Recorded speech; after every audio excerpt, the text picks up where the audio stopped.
बोले भगवान श्री कृष्ण की जय। गुरु नारायण भगवान की जय।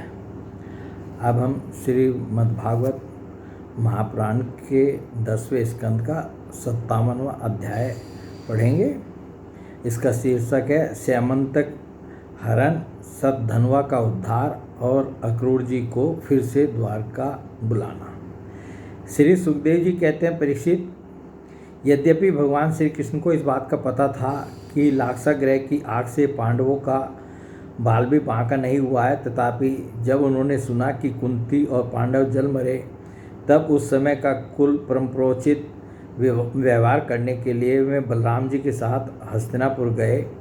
वहाँ जाकर भीष्म पितामह, कृपाचार्य, विदुर, गांधारी और द्रोणाचार्य से मिलकर उनके साथ संवेदना सहानुभूति प्रकट की और उन लोगों से कहने लगे, हाय हाय, यह तो बड़े दुख की बात हुई। भगवान श्री कृष्ण के हस्तिनापुर चले जाने से देखिए, जब भगवान श्री कृष्ण ने द्वारका नगरी में जो है ये समाचार आया कि पांडव जो हैं लाक्षागृह में जलकर मर गए हैं, तो भगवान श्री कृष्ण जो है वो तो अंतर्यामी हैं, जानते थे कि कुछ नहीं हुआ, पांडव जो है बिल्कुल सब सुरक्षित हैं। तो फिर भी जो है लोक व्यवहार निभाने के लिए वो बलराम जी को साथ लेकर के जो है हस्तिनापुर गए और वहाँ पर जो है भीष्म पितामह, कृपाचार्य, विदुर, गांधारी और द्रोणाचार्य आदि के साथ मिलकर जो संवेदना प्रकट की। ये जो कौरव बंधु थे और भीष्म पितामह जी के साथ कि पांडव जी जो है, क्योंकि पांडव इनके परिवार के थे और वो लाक्षागृह में इन्होंने ही भेजा था, तो सहानुभूति प्रकट की और उन लोगों से कहने लगे, हाय हाय, यह तो बड़े दुख की बात हुई कि लाक्षागृह में इस प्रकार पांडव जो है जलकर मर गए। उनकी माता कुंती भी उनके साथ थी। तो अब इधर क्या होता है, भगवान तो चले गए हस्तिनापुर। अब इधर की कथा जो है हम आगे पढ़ रहे हैं। भगवान श्री कृष्ण के हस्तिनापुर चले जाने से द्वारका में अक्रूर और कृतवर्मा को अवसर मिल गया। उन लोगों ने सतधनवा से आकर कहा, तुम सत्राजित से मणि क्यों नहीं छीन लेते? सत्राजित ने अपनी श्रेष्ठ कन्या सत्यभामा का विवाह हमसे करने का वचन दिया था। अब उसने हम लोगों का तिरस्कार करके उसे श्री कृष्ण के साथ ब्याह दिया। अब सत्राजित भी अपने भाई परसेन की तरह क्यों न यमपुरी में जाए। यहाँ देखिए 3 नए नाम आए हैं, 3 क्या 2 नए नाम आए हैं। एक को अक्रूर जी का नाम तो हम पढ़ ही चुके हैं, सुन चुके हैं। एक तो आया है कि अक्रूर जी का नाम आया और कृतवर्मा का नाम आया है। ये कृतवर्मा कौन थे? और अक्रूर जी को तो जानते हैं, अक्रूर जी तो भगवान श्री कृष्ण के परिवार के ही थे। परंतु अक्रूर जी जब भगवान को मथुरा लेकर के आए और भगवान के उन्होंने साक्षात दर्शन भी कर लिए थे, उसके बाद भी क्या मनोदशा हो सकती है व्यक्ति की, वो आप इस पाठ के पढ़ने से जो है अंदाज़ा लगा सकते हैं। तो इन दोनों ने जो है, एक तो एक कृतवर्मा और दूसरे अक्रूर जी, ये तीसरा व्यक्ति था, उसका नाम था सतधनवा। उसके पास जाकर के ये उसको उकसाया इन्होंने कि तुम स्यमंतक मणि को जो है, जो सत्यभामा जी के पिता थे सत्राजित, उन्होंने जो है, सत्राजित ने सत्यभामा का विवाह हम लोगों से करने का वायदा किया था और वो नहीं किया। अब भगवान श्री कृष्ण को सत्यभामा जो है दे दी, तो जो है तुम जाकर के वो स्यमंतक मणि उससे क्यों नहीं छीन लेते? सत्राजित से जो है, ये किसको उकसाया इन्होंने? सतधनवा से आकर सतधनवा को उकसाया। किन किन ने? अक्रूर जी ने और कृतवर्मा ने। इसके बाद उन्होंने अपने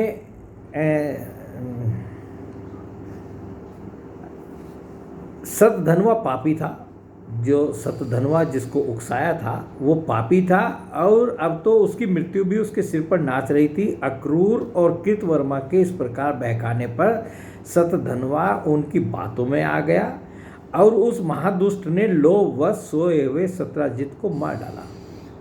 जो सत्यवती के पिताजी थे सत्राजित, जिनके पास वो सेवंतक मणि थी, उनको जो है उनको जो है इस महादुष्ट ने जो है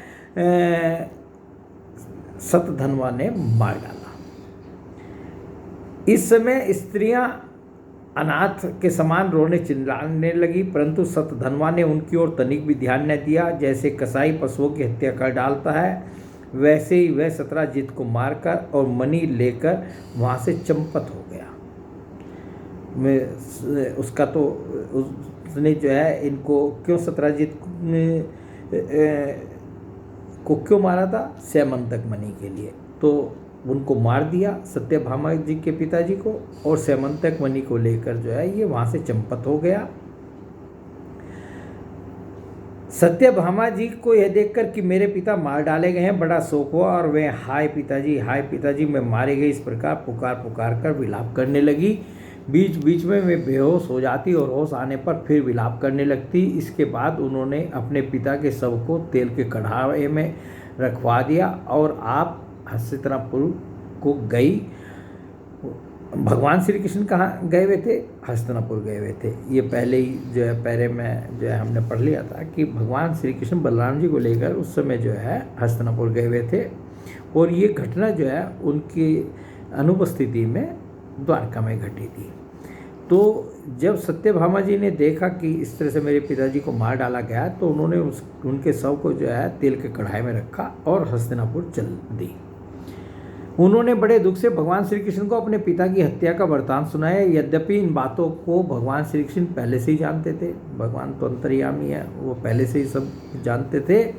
परीक्षित सर्वशक्तिमान भगवान श्री कृष्ण और बलराम जी ने सब सुनकर मनुष्यों की सी लीला करते हुए अपनी आंखों में आंसू भर लिए और विलाप करने लगे कि आओ, हम लोगों पर तो यह बहुत बड़ी विपत्ति आ पड़ी है।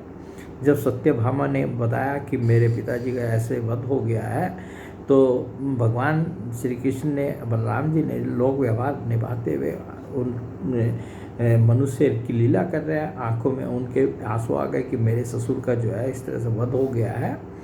तो और जो है मतलब सत्यभामा के सामने अपना दुख प्रकट किया। इसके बाद भगवान श्री कृष्ण सत्यभामा जी और बलराम जी के साथ हस्तिनापुर से द्वारका लौट आए और सतधनवा को मारने तथा उससे मणि छीनने का उद्योग करने लगे। तो सतधनवा जो था, वो जिस दुष्ट ने जो है सत्यभामा जी के पिताजी को जो है सत्राजित को का वध किया था, तो उसको जो है भगवान श्री कृष्ण ढूंढने लगे, और उसी के पास सैमंतक मणि भी थी कि सैमंतक मणि वो लेकर के भागा था, उस मणि को ढूंढने लगे। जब सतधनवा को ये मालूम हुआ कि भगवान श्री कृष्ण मुझे मारने का उद्योग कर रहे हैं, तब वह बहुत डर गया और अपने प्राण बचाने के लिए उसने कृतवर्मा से सहायता मांगी। और ये सतधनवा को उकसाया किसने था? सत्राजित का वध करने के लिए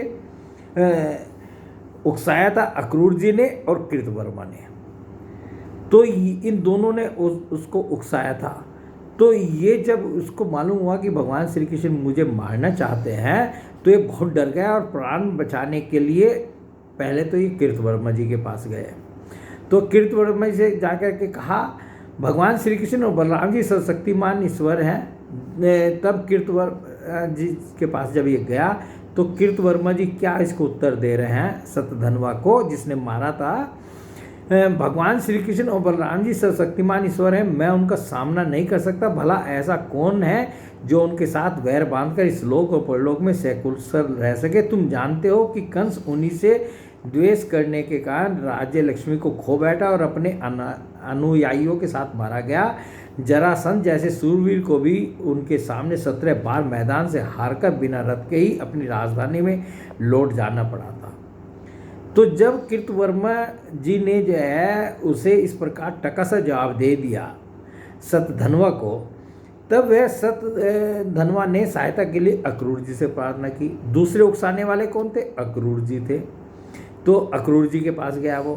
और उन्होंने तो अक्रूर जी से जब प्रार्थना की तो उन्होंने कहा, भाई ऐसा कौन है जो सर्वशक्तिमान भगवान का बल पौरुष जानकर भी उनसे वैर विरोध ठाने, जो भगवान खेल खेल में ही इस विश्व की रचना रक्षा और संहार करते हैं तथा जो अब कब क्या करना चाहते हैं इस बात को माया से मोहित ब्रह्मा आदि विश्व विधाता भी नहीं समझ पाते, जिन्होंने 7 वर्ष की अवस्था में जब वे नीरे बालक थे एक हाथ से ही गिरिराज गोवर्धन को उखाड़ लिया, और जैसे नन्हे नन्हे बच्चे बरसाती छत्ते को उखाड़कर हाथ में रख लेते हैं वैसे ही खेल खेल में 7 दिनों तक उसे उठाए रखा। मैं तो उन भगवान श्री कृष्ण को नमस्कार करता हूँ, उनके कर्म अद्भुत हैं, वे अनंत अनादि एक रस और आत्मस्वरूप हैं, मैं उन्हें नमस्कार करता हूँ। तो अक्रूर जी ने भी जो है सतधनवा को जो है ये सब बातें कह दी और कहा, भैया मैं कुछ नहीं तुम्हारी मदद कर सकता। जब इस प्रकार अक्रूर जी ने भी उसे कोरा जवाब दे दिया, तब सतधनवा ने सैमंतक मणि उन्हीं के पास रख दिए। तो सतधनवा को तो ये लग गया था कि तो बचेगा नहीं भाई, ये भी दोनों सहायता देने वाले नहीं है, उकसाया तो इन्होंने ही था तुझे, परंतु ये भी कोई सहायता किसी तरह से कर नहीं सकते। तो उसने एक जो है काम किया, वो जो सैमंतक मणि थी वो जो है लेकर के तो वही भागा था, वो अक्रूर जी के पास रख दी। और आप 400 कोस लगातार चलने वाले घोड़े पर सवार होकर वहाँ से बड़ी फुर्ती से भागा, और घोड़े पर सवार होकर जो है जो बहुत तेज चलता था घोड़ा, उस पर सवार होकर भागा अपने प्राण बचाने के लिए। परीक्षित, भगवान श्री कृष्ण और बलराम दोनों भाई अपने उस रथ पर सवार हुए जिस पर गरुड़ चिन्ह से चिन्हित ध्वजा फहरा रही थी और बड़े वेग वाले घोड़े जुते हुए थे। अब उन्होंने अपने सवसुर सत्रजित को मारने वाले सतधनवा का पीछा किया। तो इस सतधनवा ने ही उनके सवसुर को मारा था, तो उसका पीछा किया। जब वो भाग रहा था प्राण बचाने के लिए, मिथिलापुरी के निकट एक उपवन में सतधनवा का घोड़ा गिर गया। अब वह उसे छोड़कर पैदल ही भागा, वह अत्यंत भयभीत हो गया था। भगवान श्री कृष्ण भी क्रोध करके उसके पीछे दौड़े। सतधनवा पैदल ही भाग रहा था, इसलिए भगवान ने भी पैदल ही दौड़कर अपने तीक्ष्ण धार वाले चक्र से उसका सिर उतार लिया, पकड़ लिया उसको, अपने जो भगवान का चक्र है उससे जो है उसका सिर उतार दिया और उसके वस्त्रों में सैमंतक मणि को ढूंढा। और सैमंतक मणि को भगवान जो है उसके वस्त्रों में से ढूंढने लगे कि सैमंतक मणि को लेकर के भागा था। परंतु जब मणि नहीं मिली तब भगवान श्री कृष्ण ने बड़े भाई बलराम जी के पास आकर कहा, हमने सतधनवा को व्यर्थ ही मार डाला क्योंकि उसके पास सैमंतक मणि तो है ही नहीं। बलराम जी ने कहा, इसमें संदेह नहीं कि सतधनवा ने सैमंतक मणि को किसी न किसी के पास रख दिया है। अब तुम द्वारका जाओ और उसका पता लगाओ कि इसने जो है सतधनवा ने जो वो सैमंतक मणि किसको सौंपी थी, किसको सौंपी है, किसके पास रखी है। अब मैं विदेह राज से मिलना चाहता हूँ। और बलराम जी ने कहा कि भाई मेरी दोस्ती जो है विदेह राज से है, मैं उनके यहाँ कुछ दिन के लिए जो जाना चाहता हूँ क्योंकि वे मेरे बहुत ही प्रिय मित्र हैं। परीक्षित यह कहकर यदुवंश शिरोमणि बलराम जी मिथिला नगरी में चले गए। जब मिथिला नरेश ने देखा कि पूजने बलराम जी महाराज पधारे हैं तब उनका हृदय आनंद से भर गया। उन्होंने झटपट अपने आसन से उठकर अनेक सामग्रियों से उनकी पूजा की। इसके बाद भगवान बलराम जी कई वर्षों तक मिथिलापुरी में ही रहे। तो यहाँ जो है ये खास बात है, देखिए कि जब सैमंतक मणि को ढूंढने के लिए वो सतधनवा का पीछा कर रहे थे और सतधनवा को भगवान श्री कृष्ण ने मार भी दिया, तो वो द्वारका नहीं लौटे बलराम जी, और उन्होंने कहा तुम द्वारका जाओ और जिसके पास सैमंतक मणि रखी है इसने उसका पता लगाओ, और मैं जो हूँ मैं विदेह राज है मतलब मिथिलापुरी में जो है मैं जा रहा हूँ, वो मेरे मित्र हैं। और वहाँ जा कर के कई वर्षों तक वो जो है वहाँ पर रहे। महात्मा कई वर्षों तक मिथिलापुरी में रहे। महात्मा जनक ने बड़े प्रेम और सम्मान से उन्हें रखा। इसके बाद समय पर धृतराष्ट्र के पुत्र दुर्योधन ने बलराम जी से गदा युद्ध की शिक्षा ग्रहण की, और बलराम जी ने जो दुर्योधन ने जो गदा युद्ध की शिक्षा ग्रहण की थी, सीखी थी, वो जब बलराम जी से ही सीखी थी। बलराम जी उनके गुरु थे दुर्योधन के गदा युद्ध की शिक्षा के मामले में। अपनी प्रिया सत्यभामा का प्रिय कार्य करके भगवान श्री कृष्ण द्वारका लौट आए और उनको यह समाचार सुना दिया कि सतधनवा को मार डाल दिया गया है। परंतु सेमंतक मणि उसके पास नहीं मिली। इसके बाद उन्होंने भाई बंधुओं के साथ अपने ससुर सत्राजित की सब और्ध्व दैहिक क्रियाएं करवाई, जिससे मृतक प्राणी का परलोक सुधरता है। तो आकर के अपनी पत्नी पटरानी जी सत्यभामा जो थी उनको बता दिया कि देखो उस सतधनवा को तुम मार दिया जिसने तुम्हारे पिता को का वध किया था, और परंतु सेमंतक मणि उसके पास नहीं मिली। और फिर आकर के अपने ससुर की जो भी क्रियाएं थी, अंतिम क्रियाएं, वो सब पूरी करवाई भगवान श्री कृष्ण ने। और अक्रूर और कृतवर्मा ने सतधनवा को सत्राजित के वध के लिए उत्तेजित किया था। इसलिए जब उन्होंने सुना कि भगवान श्री कृष्ण ने सतधनवा को मार डाला है, तब वे अत्यंत भयभीत होकर द्वारका से भाग खड़े हुए। तो ये जो दोनों उकसाने वाले थे, अक्रूर जी और कृतवर्मा, ये दोनों भी जो है डर गए बहुत बुरी तरह से कि सतधनवा का जो हाल भगवान ने किया वही हाल हम लोगों का भी होगा, और वे जो है भयभीत होकर द्वारका से भाग खड़े गए। परीक्षित, कुछ लोग ऐसा मानते हैं कि अक्रूर के द्वारका से चले जाने पर द्वारका वासियों को बहुत प्रकार के अनिष्टों और अरिष्टों का सामना करना पड़ा। दैविक और भौतिक निमित्तों से बार बार वहाँ के नागरिकों की शारीरिक और मानसिक कष्ट सहना पड़ा। परंतु जो लोग ऐसा कहते हैं वे पहले कही हुई बातों को भूल जाते हैं। भला यह भी कभी संभव है कि जिन भगवान श्री कृष्ण में समस्त ऋषि मुनि निवास करते हैं, उनके निवास स्थान द्वारका में उनके रहते कोई उपद्रव खड़ा हो जाए। कुछ लोग जो है उस समय जो है दुर्भिक्ष वगैरह कुछ जो है द्वारका में जो है दैवी जो है विपत्तियाँ आई थी, तो उन लोगों ने जो है ये कहना शुरू किया कि ये अक्रूर जी के हाथ से चले जाने के कारण आई। परंतु उसी का यहाँ स्पष्टीकरण जो है सुखदेव जी कर रहे हैं कि क्या कभी ऐसा हो सकता है कि जिस भगवान श्री कृष्ण में समस्त ऋषि मुनि निवास करते हैं, उनके निवास स्थान द्वारका में उनके रहते कोई उपद्रव खड़ा हो सकता है।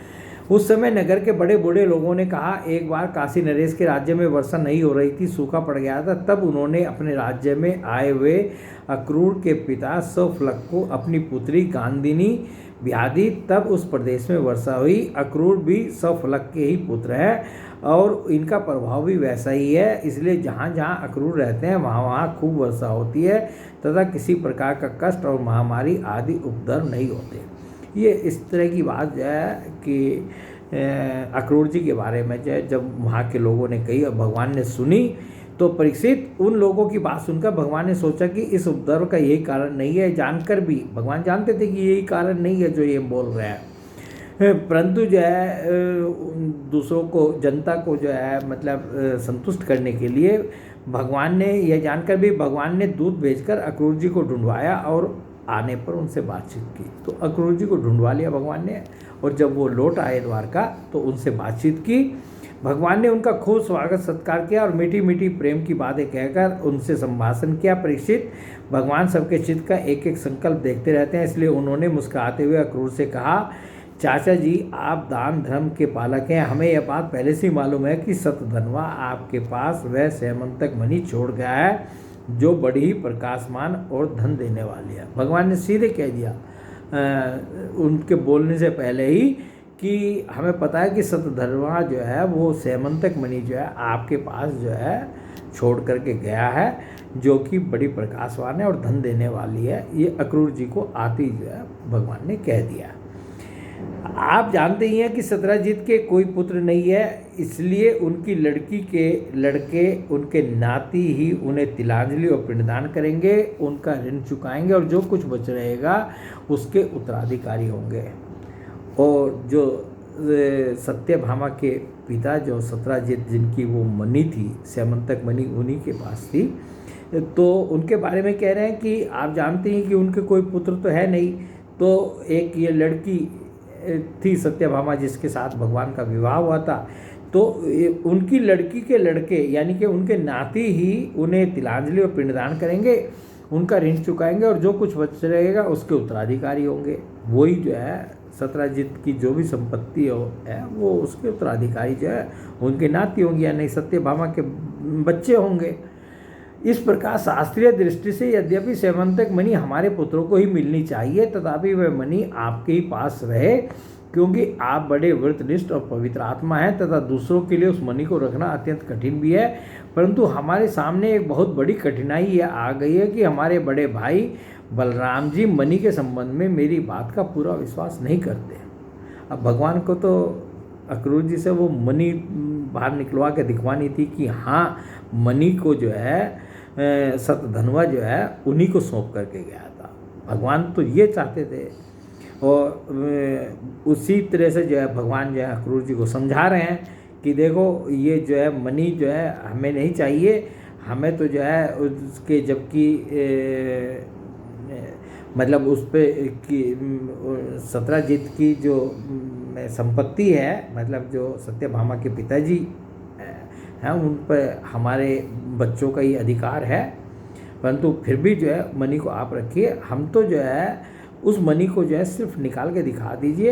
ये मेरे भाई, बड़े भाई बलराम जी जो है, ये मेरी बात का विश्वास नहीं करते कि जो है वो मणि जो है कहाँ है, तो वो आप एक बार इनको दिखा देंगे और फिर रख लीजिए, हमें उस मणि को लेना नहीं है। इसलिए महाभाग्यवान अक्रूर जी, आप वह मणि दिखाकर हमारे इष्ट मित्र बलराम जी, सत्यभामा और जामवती का संदेह दूर कर दीजिए और उनके हृदय में शांति का संचार कीजिए। हमें पता है कि उसी मणि के प्रताप से आजकल आप लगातार ही ऐसे यज्ञ करते रहते हैं जिनमें सोने की वेदियाँ बनती हैं। परीक्षित, जब भगवान श्री कृष्ण ने इस प्रकार सांत्वना देकर उन्हें समझाया बुझाया, तब अक्रूर जी ने वस्त्र में लपेटी हुई सूर्य के समान प्रकाशमान वह मणि निकाली और भगवान श्री कृष्ण को दे दी। तो जब भगवान ने इस तरह से समझाया बुझाया, तो अक्रूर जी ने जो है उस मणि को निकाल करके भगवान श्री कृष्ण को दे दिया। भगवान श्री कृष्ण ने वह सैमंतिक मणि अपने जाति भाइयों को दिखाकर अपना कलंक दूर किया और उसे अपने पास रखने में समर्थ होने पर भी पुनः अक्रूर जी को लौटा दिया। भगवान को तो चाहिए नहीं थी, भगवान ने कहा कि भैया हमें तो चाहिए नहीं, तुम ही रखो इसको, परंतु दिखा जरूर दो, ताकि जो है सबका संदेह जो है दूर हो जाए। सर्वशक्तिमान सर्वव्यापक भगवान श्री कृष्ण के पराक्रमों से परिपूर्ण ये जो अभी हमने 3 अध्याय में जो है ये आख्यान जो पढ़ा है, यह आख्यान समस्त पापों, अपराधों और कलंकों का मार्जन करने वाला तथा परम मंगलमय है। जो इसे पढ़ता, सुनता अथवा स्मरण करता है, वह सब प्रकार की अपकीर्ति और पापों से छूटकर शांति का अनुभव करता है। तो ये अध्याय जो है और ये सैमंतिक मणि का प्रकरण जो है, ये इस अध्याय के साथ समाप्त हो जाता है। और भगवान के ऊपर जो कलंक लगा था और उससे जो है उनका कैसे छुटकारा हुआ, ये सब कथा जो है इन 3 अध्यायों में ये पूरी हो जाती है। तो इसको हम आज यहीं पर समाप्त करते हैं। बोलिए भगवान श्री कृष्ण की जय, गुरु नारायण भगवान की जय।